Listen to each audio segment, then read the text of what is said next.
Tá? Então, aqui, agora eu tenho o nome, certo? Que é a construção do diretório mais o nome, certo? Então, abro o arquivo com o modo correto de abertura. Self.nome. Opa, por que aqui não tem self.nome? Porque eu estou usando esse nome interno aqui, ó, que eu acabei de construir, certo? E esse arquivo? Retorna o arquivo aberto. Então, veja. Aqui eu tenho que tomar um cuidado. Vamos lá. Eu criei o meu abrir de forma que ele retorne o arquivo, certo? Mas se eu tendo criar um fechar, eu preciso que esse arquivo exista dentro do objeto aberto. Então, eu venho aqui, self.arquivo, e torno isso um atributo. Mas o retorno tem que ser self. Por quê? Porque como que funciona o meu fechar agora? Self.arquivo.close. Ele fecha o arquivo cuja conexão existe dentro do objeto. Aí você pensa, tá, mas qual é a diferença disso para a porcaria do open? Até o momento nenhum. Tá? Mas algumas coisas serão diferentes. Então vamos lá. Isso daqui, ó, que eu sempre precisarei para abrir, ou seja, a pessoa colocou o nome, colocou o diretório, certo?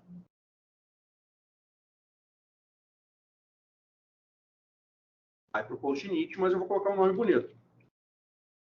Eu vou chamar de full name. Ou de absolute name.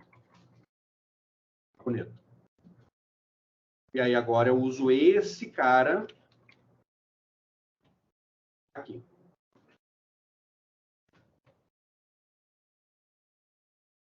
Mais enxuto, certo? Por quê? Porque eu sempre vou ter que construir isso. É inevitável. Então já vai para o post-it, ao invés de eu ficar repetindo isso toda vez que eu precisar.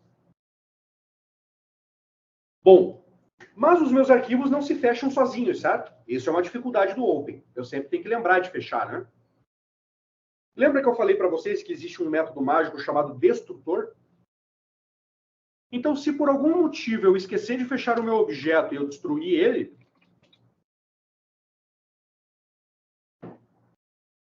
ele faz o quê? Fecha o arquivo.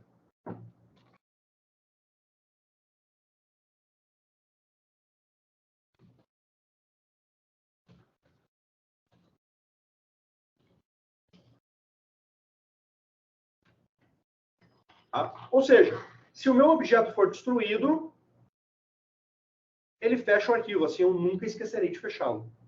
Porque o Python vai fazer isso para mim. Deu para entender? Pessoal, o init é chamado quando o objeto é construído. Por isso ele se chama construtor. O del é chamado quando o objeto é destruído. Por isso, destrutor. Tá?